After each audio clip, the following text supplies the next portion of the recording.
नमस्कार दोस्तों, आज की हमारी कहानी है अन्न का अपमान। एक बार की बात है, रामपुर गांव में सुधा नाम की एक लड़की रहती थी। वह देखने में बहुत सुंदर थी, लेकिन उसकी एक आदत खराब थी कि वह खाना खराब करती थी। वह ज़्यादा खाना लेकर खाना फेंक देती थी। कुछ समय बाद उसकी शादी हो गई। उसकी सास ने उसको तिजोरी की चाबी और बाकी सभी जिम्मेदारी सौंप दी और बोला कि वह अब तक अच्छे से घर चलाती आई है, अब सुधा को सही से घर चलाना है। सुधा ने अपनी सास की बात को कबूल किया। सुधा इसके बाद अपने पति से बार बार कभी चीनी, कभी चावल और कभी दाल मंगवाती थी।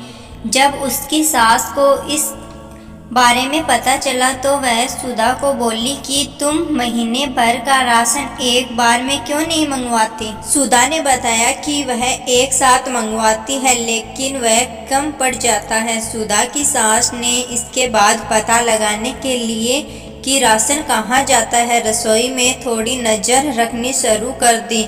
कुछ दिन रसोई में देखने पर उसको पता चला कि सुधा ज़्यादा खाना बनाती थी, जिससे बहुत सारा खाना फ्रिज में पड़ा रहता था, जिससे सुधा को खाने की अहमियत के बारे में सिखाने की सोची। एक दिन उसने सुधा को बुलाकर कहा कि हमारे पहले वाली नौकरानी के बच्चे की तबीयत ठीक नहीं है, मुझे वहाँ जाना है, क्या तुम भी चलोगी। सुधा भी अपनी सास के साथ जाने के लिए तैयार हो गई। अपनी नौकरानी की बस्ती में जाकर सुधा की सास ने कहा कि मैं अभी रास्ता पूछकर आती हूँ। इसके बाद सुधा वहीं खड़ी रही। सुधा ने एक घर के अंदर देखा तो एक छोटा बच्चा भूख के कारण रो रहा था। उसकी माँ ने अपने अनाज के सभी बर्तन देखे, लेकिन वो खाली थे। यह देखकर सुधा को रोना आ गया। कुछ देर बाद उसकी सास आई और उसको अपनी नौकरानी के घर ले गई। नौकरानी के घर जाने पर